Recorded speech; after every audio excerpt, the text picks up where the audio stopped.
survived the most famous serial killer since Jack the Ripper. The 5-year anniversary is coming up. I think a lot of people would really like to hear from you after all this time.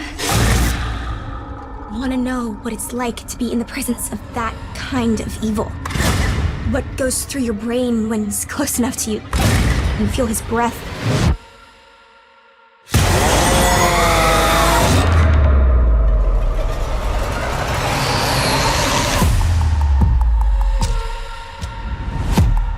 I saw him today. Who?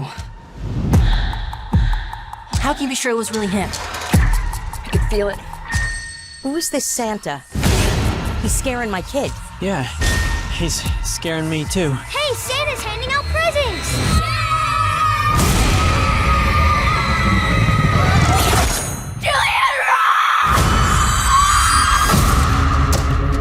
Why would he come back here? Even if he was alive, which he isn't. Wouldn't you want to get as far away from here as possible, as far away from you? We both know this isn't over.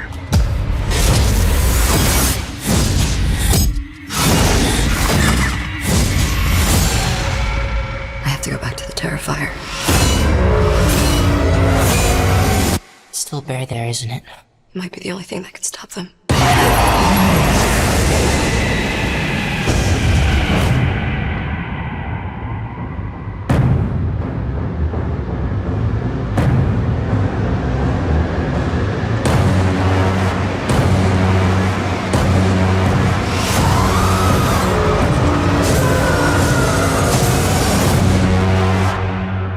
Looking forward to the best Christmas ever, filled with fun, smiles, and laughter.